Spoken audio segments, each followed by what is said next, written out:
Maya payabak po kaya kayungan. Kambeda po din kaya katamong pansariling kapagnasan kaniting misa. Pakiyabetala naman po din makatuking intentions. Ing kapasalamatan na po di Jose Pepe Hison, Sally Francisco Seller and family, Mayor Rodencio and Mrs. Daisy Gonzalez, Chris and Rona Gomez and family, Catholic Women's League. Kapasalamatan da naman din magmasusi king Aldona Gepritan, the Reverend Father Angel Amir Gamboa, Reverend Father Kenneth Alde, Akio Lucas Kembao, at Leonardo Manaloto. Special intention, Deeds Anita David and family, Enrico Miguel Songlao, Engineer Jesus Punsalan, Mayor Teddy Tumang, Villamor and Rosalina Tolentino and family, Ning Torres, Gemma Lumba, Melissa Ann Maniago, Regan Paul Macalino, Rainier Martin Macalino.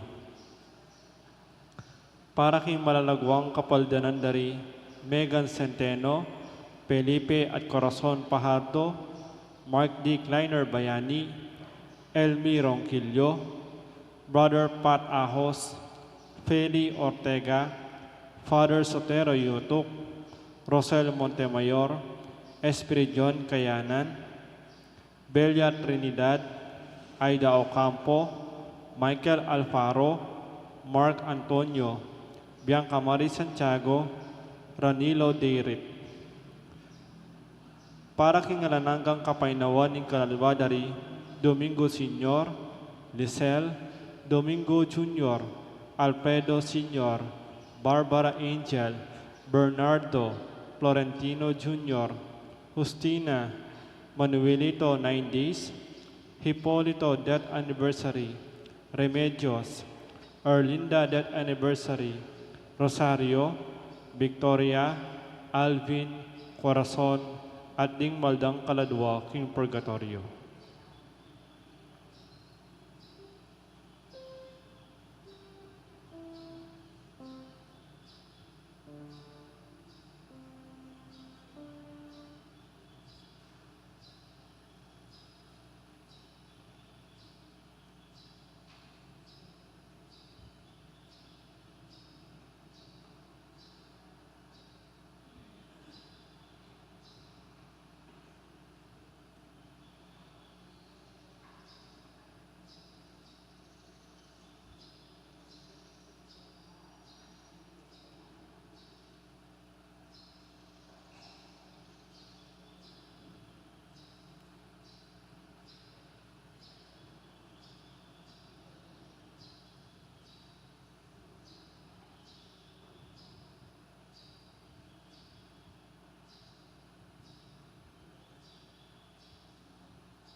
Kilagyo ng impang po ng hanakan po ng Banal Espiritu, ng grasya ng ginutang Jesucristo, ng lugod na ng Diyos, ating pamakyagom ng Banal Espiritu, mantabi kay kaingan, may payabak kay kaingan po. Ting may kakapatad, baka tabi tayong matampang pagmasusyan, dating banal na misteryos, sisyan tala pa rin kasalanan tamo, at anyaran pa'y lulos na at kapatawaran ng apong Ginoo.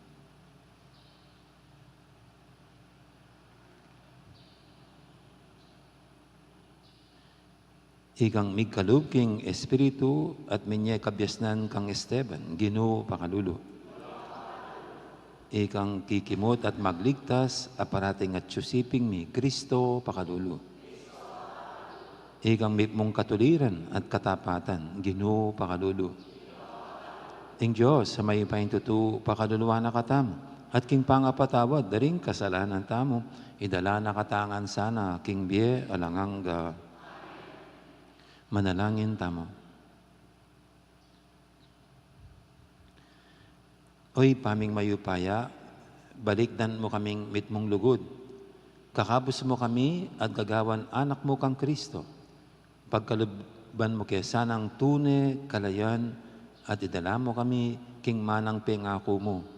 Itiadwan mi, king kapamilatan ni ginuming Jesucristo ang anak mo, ang mabibi at magari kambemo at ng Banal Espiritu, metong mo king panga Diyos, manggaman king alanganga.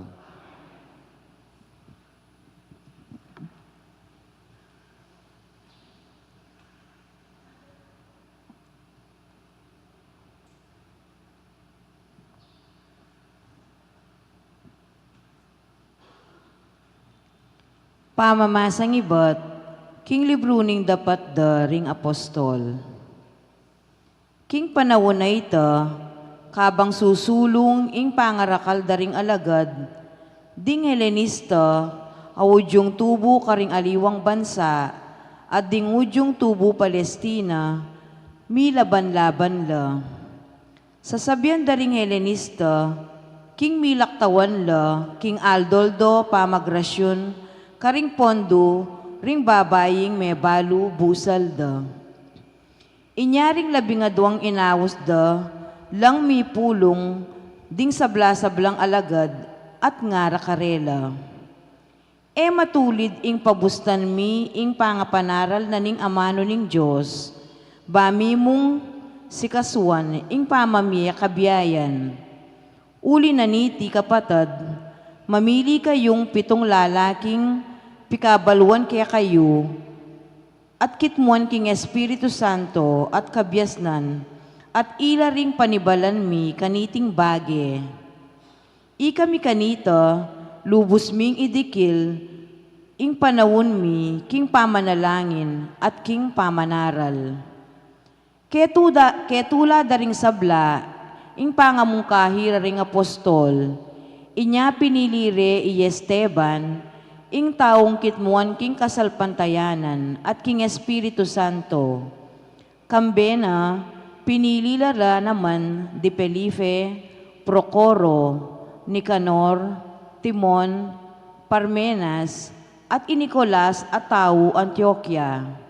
Ing metong apaganong may konberti, king relihiyon ding Hudyo.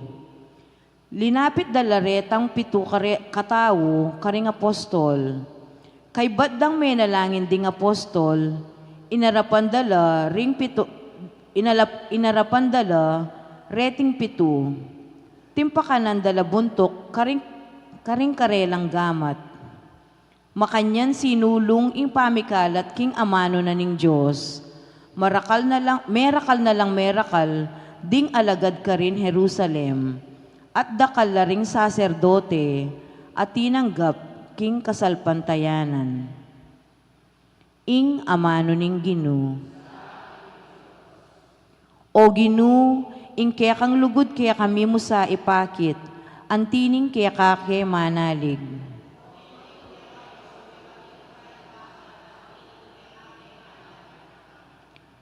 Ikong sablang matulid a pamibiyebye, king Ginoo tumula kayo. Ikong makipusong dalise, kapuryan sukat yung ibye. Kambening lira, ginu kaya kayuyang puryan, kambening gitara, panigtigan ye.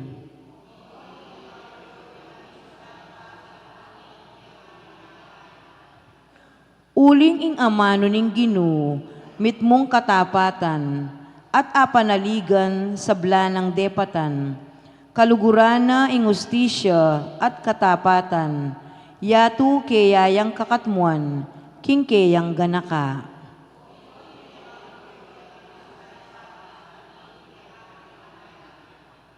Dapot ing ginu, ingatan nala, retang makitakot at kaya gagalang, at sablang manalig king lugod na, iligtas nala king kamatayan, king panawuning danop, pagkalubanong pamangan.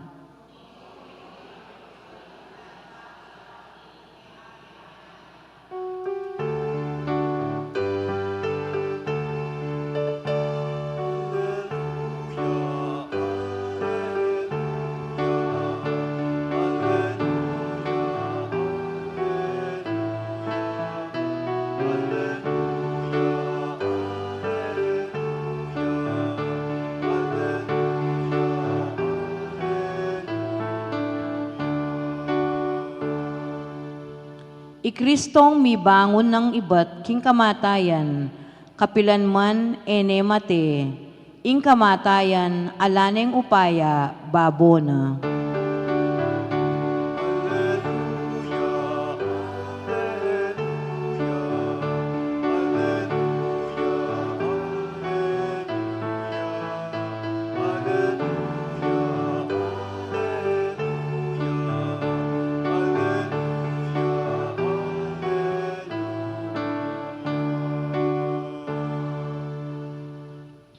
Ang Ginoo manatili kay kayo, pamamasa king may pabalitag pangkang sanwan.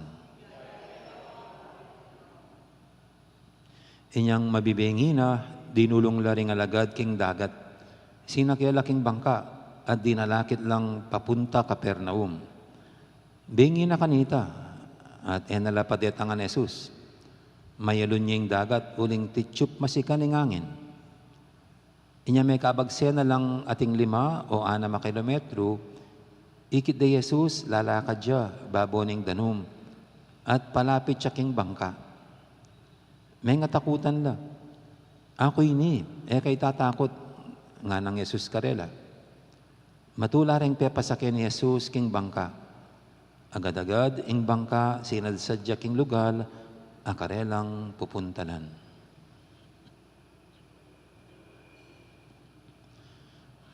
Ing mayap ng balita ni kakatamong kaligtasan.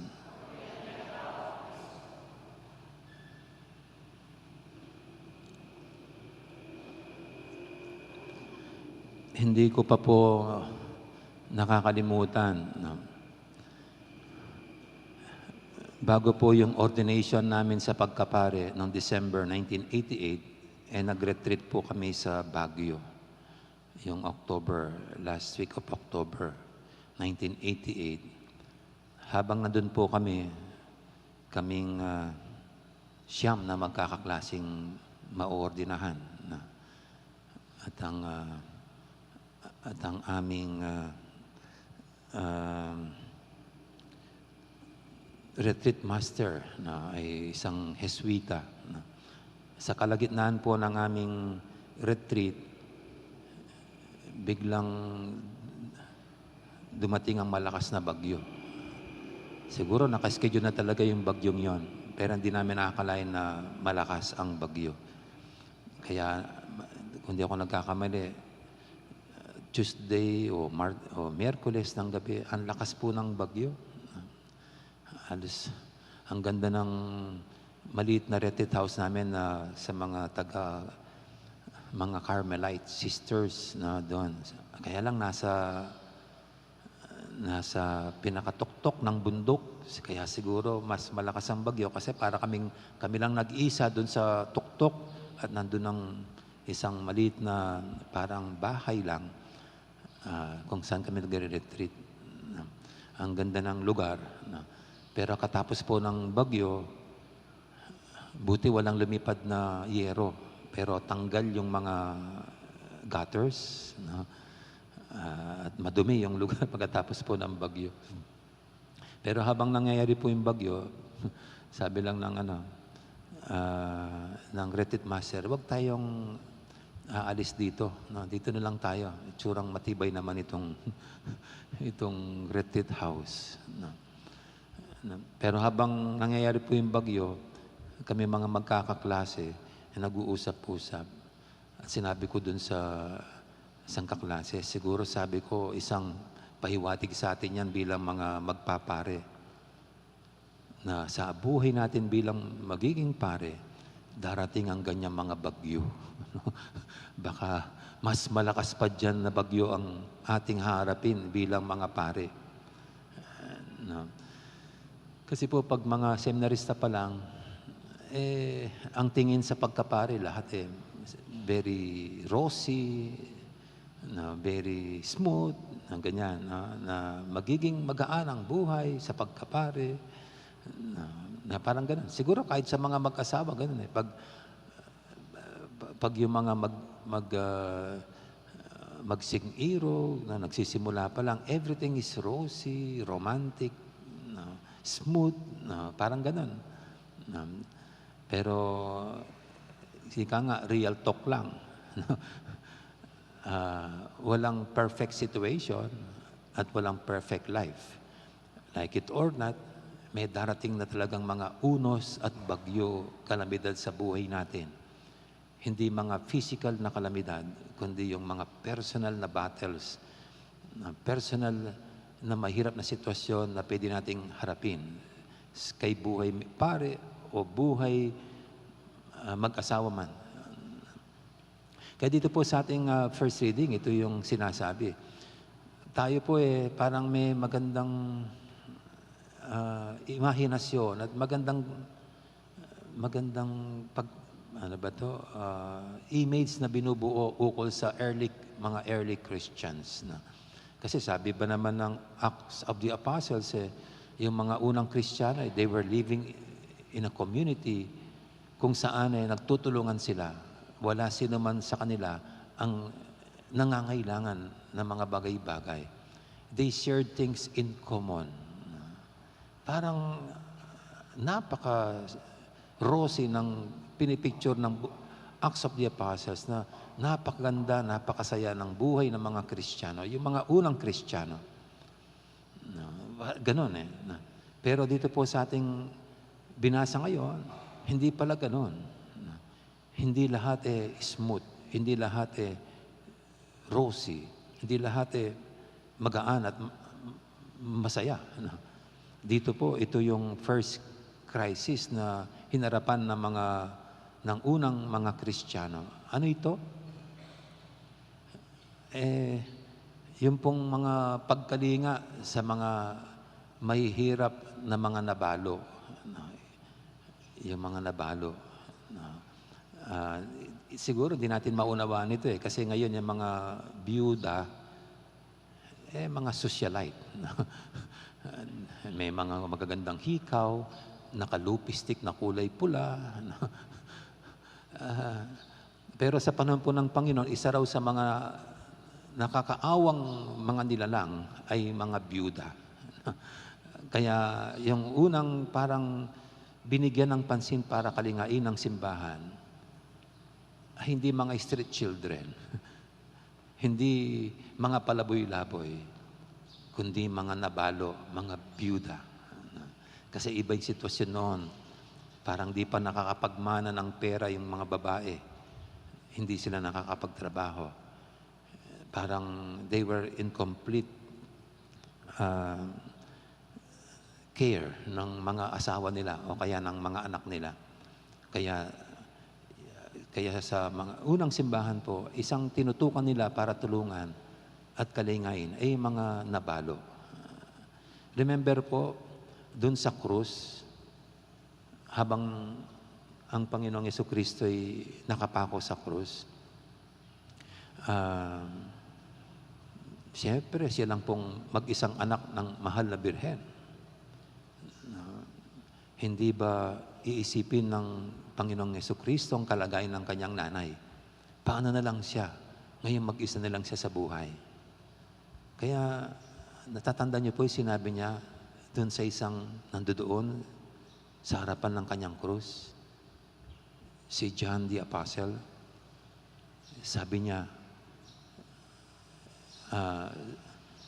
una sa kanyang nanay, "Woman, behold thy son, and behold thy mother." Parang sa panahon po yun, parang inihabili ng Panginoon ang kanyang mga lagad para kalingain ng kanyang nanay. Be a mother to my apostles. Nire-represent ng mga apostol ang mahal na Birhen. At ang mahal na Birhen naman, ngayon mag-isa na kasi wala ng Panginoon. No, sinabi kay John, "Behold thy mother." Ituring niyo siyang ina, kalingain niyo siya, mahalin niyo siya. No. Kaya sa ating pong isipan hindi nag-isa sa buhay ang mahal na Birhen kasi kinalinga siya ng unang simbahan, ang mga apostol. No. At ito po yung isang ginawa ng mga unang Kristiyano, ang pagkalinga sa mga nabalo. No. Mayroon silang ganyang ministry. Kaya lang dito nga po sa ating binasa ngayon, nagkakaroon sila ng crisis, problema. Anong problema rito? May mga napapabayaan na mga nabiyuda. May napapabayaan na mga nabalo. At ito, hindi mga Hudyo, mga Hellenista, mga Greeks. Kung titignan po natin, parang nagkakaroon ng favoritism. Kasi yung mga apostol, lahat sila mga Hudyo.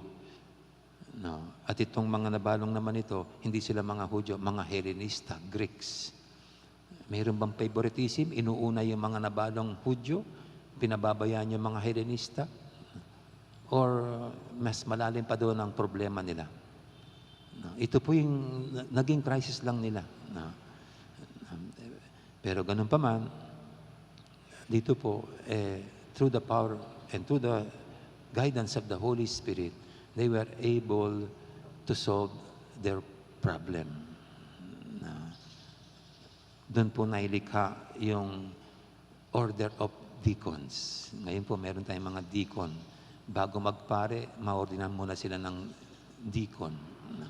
At ang mga deacon na ito, na tinatag ng mga apostol, ay sila ang namahala sa pagkalinga sa lahat ng nabalo. Samantalang yung mga apostol, nag-focus sila sa pangangaral. So ito po yung una na hindi sa buhay natin hindi lahat magaan, madali, smooth. Nakikitort na mayroon tayong pagdadaan ng mga unos at bagyo sa buhay natin. Kaya ultimo po itong ating ebanghelyo, ganyan ang sinasabi. No? Habang nasa bangka ang mga lagad, no? At medyo malakas ang alon, no? Dahil sabi ni St. John, kasi they were going against the current. Oo nga naman, no? Kasi pag nilalabanan mo yung current, medyo mas mahirap. No? At ito po yung paglalarawan ng ang bangka rito ng mga apostol ay nilalarawan ng simbahan. Na ang simbahan ay hindi maglalakbay ng ganun very smooth lang. No? Like it or not, ang simbahan, iba-ibang pwedeng pagdaanan. No? At alam po natin, ngayon, ang tanda-tanda ng simbahan, ang dami ng mga crisis, even scandals sa loob ng simbahan. Sabi nga, ang simbahan ay banal. Sa Diyos ang simbahan. Unfortunately, ang mga miyembro ay mga human beings, mga tao na may karupukan, may kahinaan, na pwedeng magkasala. What makes the church sacred and holy, hindi yung mga miyembro, kundi ang Panginoong nagtatag at nagbubuklod dito. Kaya ito po, ang simbahan, hanggang ngayon, no, ay pwedeng makadaan ng mga bagyo, mga problema. Ano. Pero maganda po rito sa ating binasa ngayon, sinamahan sila ng Panginoon. No. And I think ito po yung maganda sa simbahan. Ang simbahan, magpahanggang ngayon, ay nakakaraos sa anumang pinagdadaanan. Kasi kapiling pa rin ang Panginoon. Nandyan pa rin ang Panginoong Jesucristo para ito ang maging sangkalan or sanctuary. At babalikan ko lang po. Nung nasa Baguio nga po kami at binagyo, at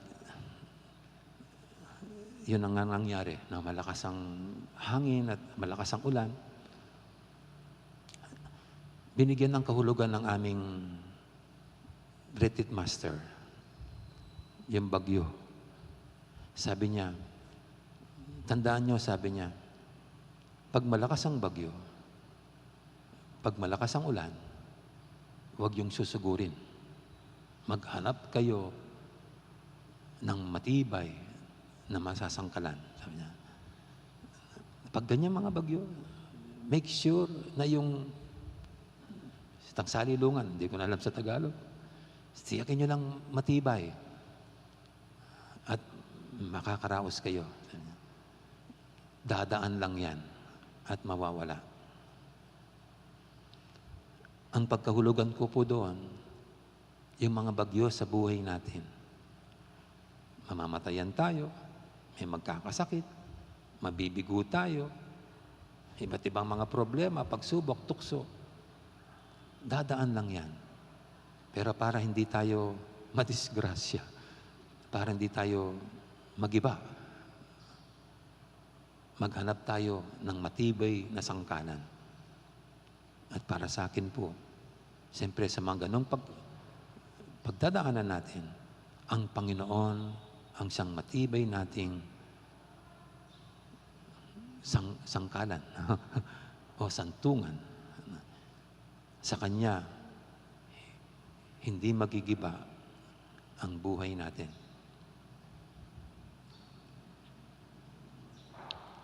Amen. Ngayon po yung ating dulog sa paintimang kahilingan, tayong lahat na patuloy na inaakay, ginagabayan at sinasama ng Panginoon sa ating paglalakbay sa ating buhay. Sabihin natin sa bawat panalangin, Ari ning sablang upaya, pakiramdaman mo kami.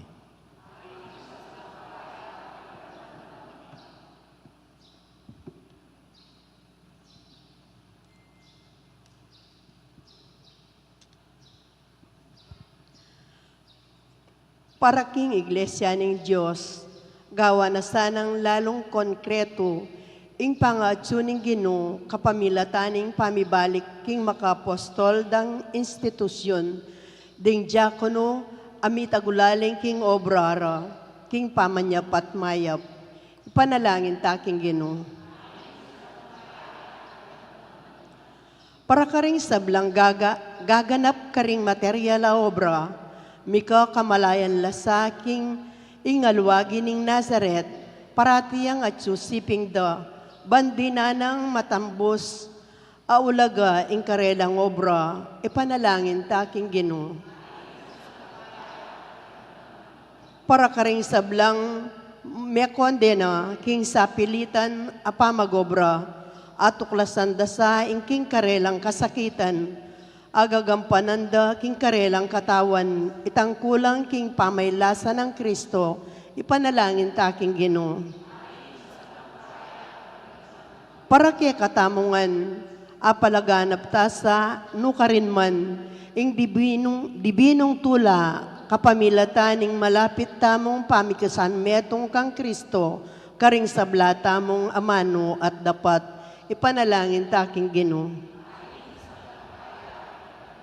Ngeni puadwan tamong sarili tang kapagnasan.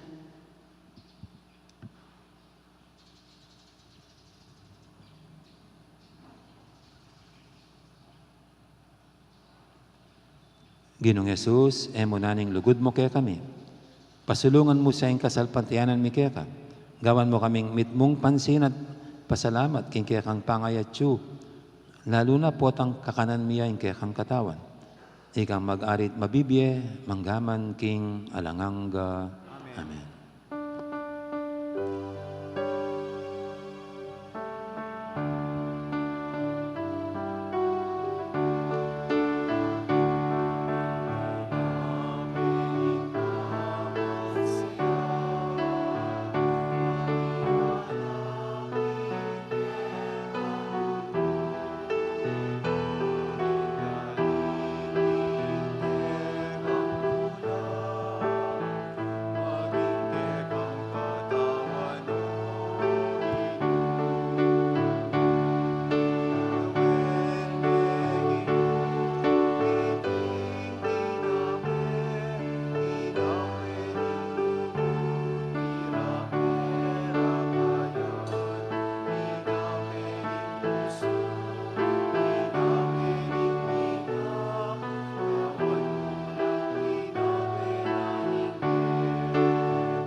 Manalangin kay pakamalang kapatid, banting kay katamong daw, matanggap yarapan ng Diyos, ipanglubos mayupaya.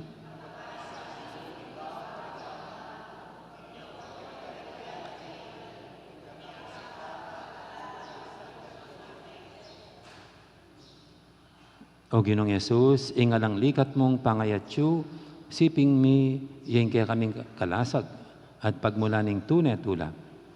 Gawan mo kesa ng parating ating kamalayan kaniti. Ikang mabibi at magari manggaman king alanganga.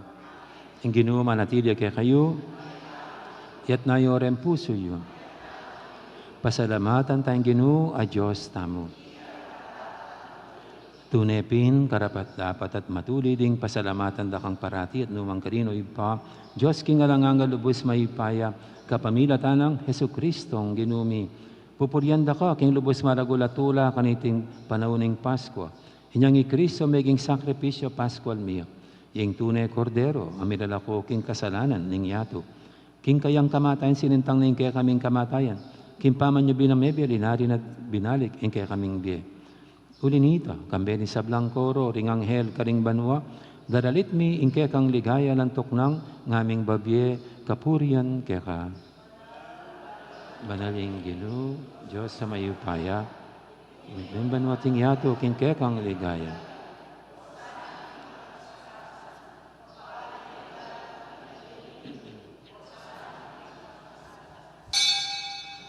Tunay kaping banaloy pa, ika, ing panibataning sablang kabanalan, ulinita pagparalampumi, pabanalan mo sa dating ayin king espiritu mo.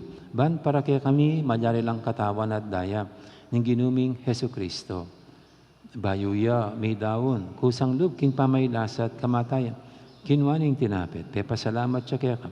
Pira sulit binyene, karing kayang disipulo nga natanggapan niya iti ko nga nat kanan niya. Itiin ka na akong katawan, amidawon, para kaya kayo.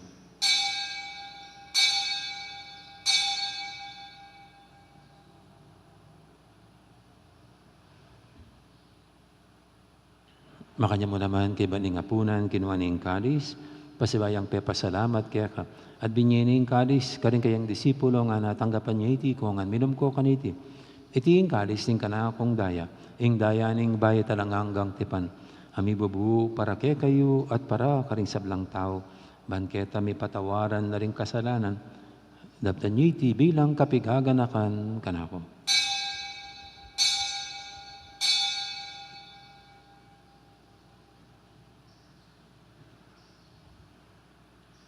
Ipasag tayong misteryo ng kasalpantayanan.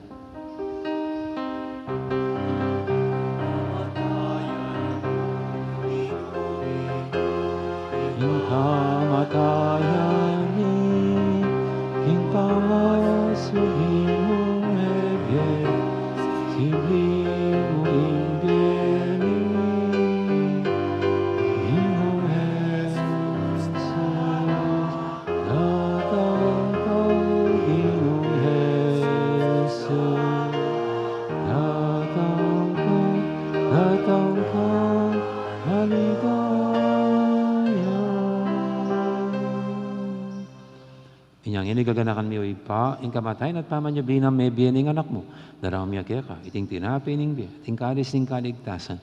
Layon ning pasalamatan keka, ing pepalyarian mo kaming matampang talakadarapan mo ban sumuyo keka. Mapangmabaming pagamwa mo, king ikaming ansa ng misulusulu, king katawan at dayang Kristo, tipuna na kaming anting metong ning banal Espiritu. Ganakan me oy pa, ing Santa Iglesia mong makalaganap, kimeto yato, ban may ganap yakin lugod, kambe ng Francisco kaya kaming Papa, at Florentino kaya kaming Obispo, ading sablang pari. Gana ka mula naman, ding kapatad ming pepayunawan at maninayang subling miye, ading sablang mayango na biye. Tanggapan mo sana, king maligaya mong harapan, pakaluluan mo kengan. Gawan mo kengan, karapat dapat magkamit king biya langanga. Ban kaya be ng Maria, ang Birhendo ng Diyos, kambe ng San Jose, akayang esposo, kaya bering apostol at ding sablang santo, at inupad kimal mong kaburian, king kekabaning panawun, purian dakat paligayan, kapamilatan ng Jesukristong kekang anak. King kapamilatan ng Kristo, kambenad kaya ipangmayupayang tutu, kagumning banal Espiritu, pupurian dakat parangalan, manggaman king alanganga.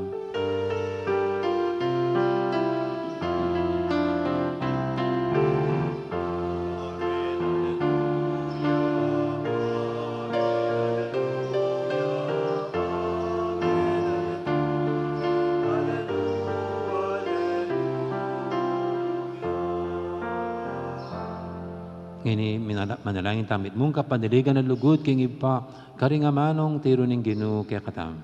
Ipamin, siya kabanwa, misamban niya lagyo mo. Datang kaya kaming kayarian mo.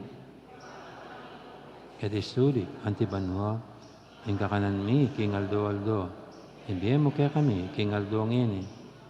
Panipatawad mo kaya kami, ding sala mi kaya ka. Ding pamamatawad mi, karing mi kasala kaya kami. Ikabus mo kami, kisablang marok. Ikabus mo kami, O Ginoo, kisablang marok. Malugod mong ipagkalubing, kapayapan king panawin mi, ban king kasaupanin kaya kang pakalulu, parati kaming mikabus king kasalanan at biligtas kisablang kaligaligan. Kabang manyanaya kami, kambenay maligayang kapanaligan, king panyatang ng Jesukristong kaya kaming talapangabos.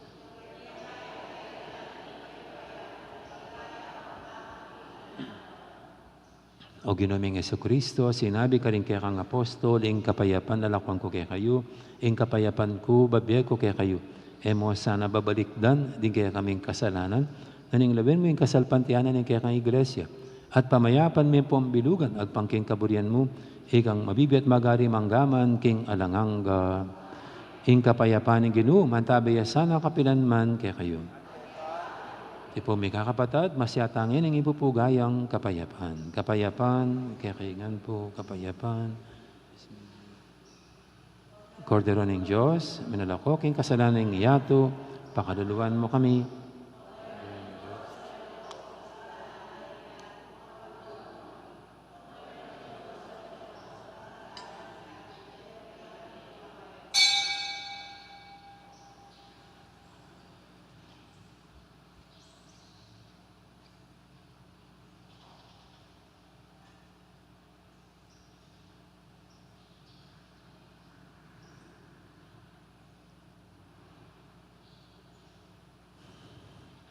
Ning malagud at maganakatang Ginoo, ing kordero ning Dios, amiralako king kasalanan ning yato. Non tamong kimbirana, kaniting banal ng komunyon. Ginoo, ek matampang tanggap kaya ka. Dapat yagkas may nga mana mo, kumayap na ako.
Manalangin tamo.